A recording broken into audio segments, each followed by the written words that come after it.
So what's going on, guys? So I'm making this little video because I wanted to go ahead and help out like little musicos that are trying to get their thing going on. This is mainly gonna be like geared towards like Sierreño, people that play Sierreño music, and I wanted to speak in English because I know most of the like guys that do this kind of music are Chicanos, and they mainly speak English, which is unfortunate, but that's just how it is.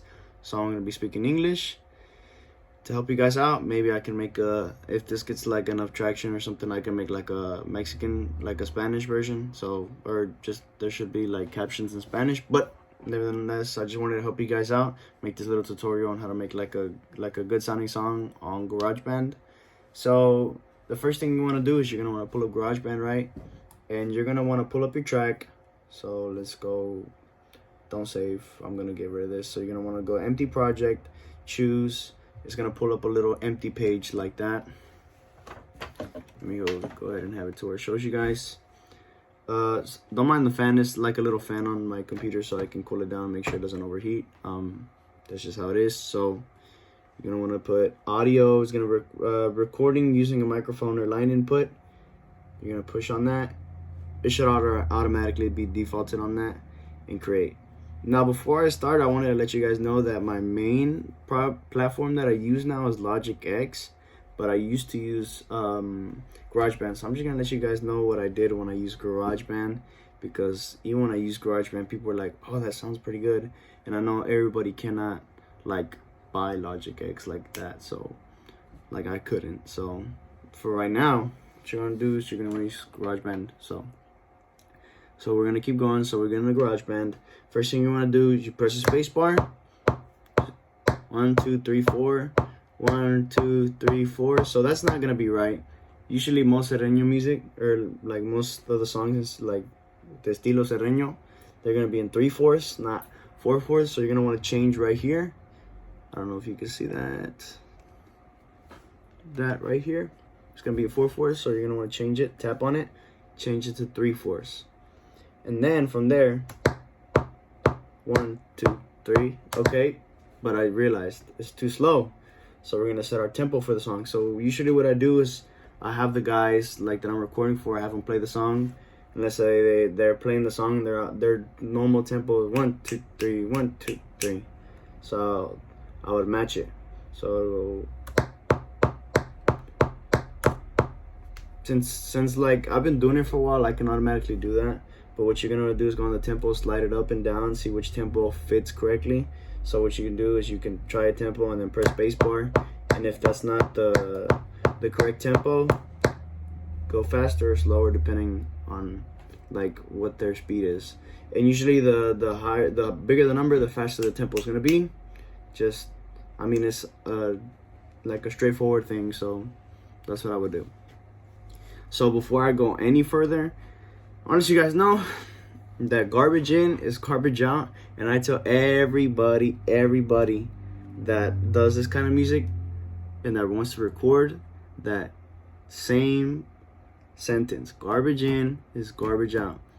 Ain't not gonna change that. So if you have a quinto player that wants to do all these crazy tricks but he's not doing them clean, then screw that. Have him play the simplest thing but clean. I don't care if he thinks that this is so cool. Let's be honest. Let him be. Don't listen to him. Ask your group. Does this dude actually play clean like that, or is he over here hitting dead notes in the middle of him doing tricks? Like, you gotta like pick your poison. Because if you let him pass by with that, you record that, and you're trying to mix, you're like, why does it sound like shit? Your requinto player sounds like shit.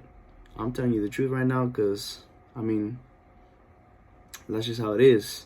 Some of the things you can pick up, like you can fix like dead strings or like off time a little bit, but mainly like a shitty ass player is not gonna slide. You gotta have them play with the tempo, you gotta have them play clean, and you gotta make sure that there's not much mess ups. So you're gonna have to be truthful with yourself right there. So when you record anybody, so when you record acordes and requinto, what I do is I go right here, you go into the top, go to track, go into the top bar and go to track. Go to configure track header. And you're gonna want to turn on this thing. Should pull up this little menu. Turn it on. It's called record enable. So check that box off. Shows a little box right here. So check it off. And then tap somewhere else. What it's gonna do is there's gonna be a little red dot. I don't know if you can see it. Let me put you guys in real quick. It's gonna be a little red dot right here that you're gonna see right there. So we're gonna create another track by double tapping underneath it. So you double tap your mouse underneath the first track and it should make another one. So let me do it again. You see my little mouse right here? Double tap, makes another one. And if I don't want it, delete it. Simple as that. So you're gonna wanna make the first track and the second track.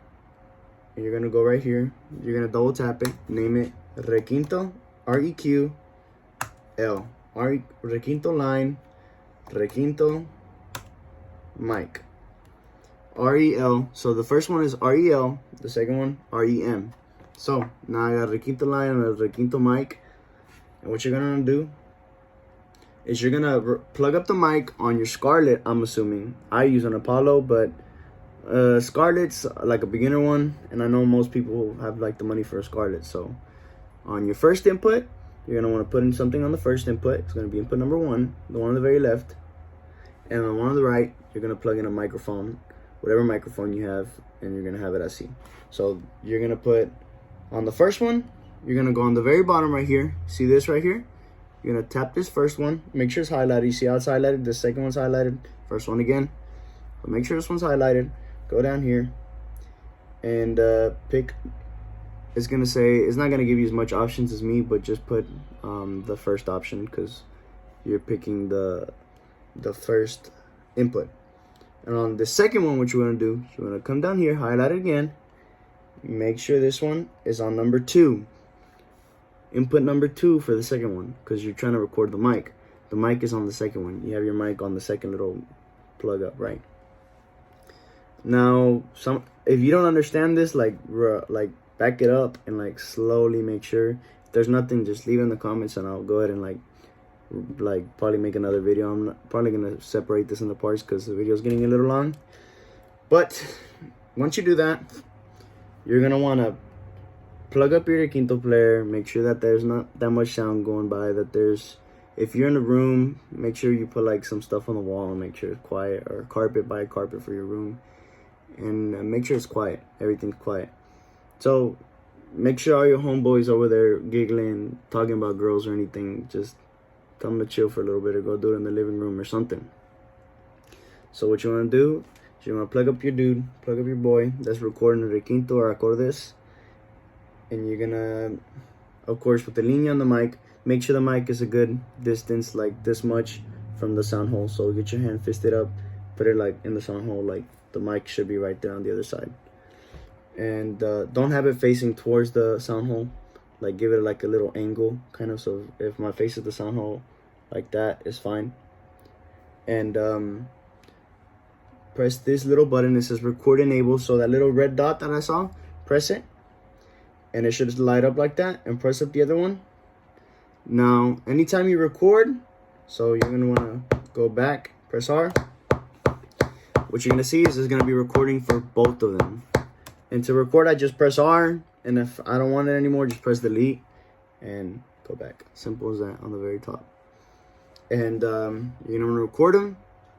Like I said, make sure he follows that tempo. Make sure he plays clean. I don't care, whatever it takes. Turn that freaking tempo all the way up. Just make sure he follows it, and that he plays clean, that he doesn't mess up. And that's what you do. The same thing acordes. In the bass, same thing. If it's a bajoloche, same thing. But for like electric bass, just linea. Of course, unplug that thing. Unplug that whatever, the mic. Oh, and also another thing that I forgot to mention, when you record, make sure that you never see red on your little Scarlett. Make sure that you never see red. Make sure that the levels are never red, because if it's red, you're peaking and it's gonna sound like shit. So make sure that everything is at least orange. I don't know how it is on the green, orange, never red. So that's just how it is on the Scarlets. That's how it is on the Apollos. So that's why I'm guessing it's gonna be Scarlet. I haven't had a Scarlet in a while. So that's how to record. I see recording your instruments on GarageBand. If you guys are interested in like seeing like mixing or something, or mixing or mastering on GarageBand, I can give you like a little tutorial. Just let me know in the comments, guys. Anyways, thank you for watching, and catch you guys later.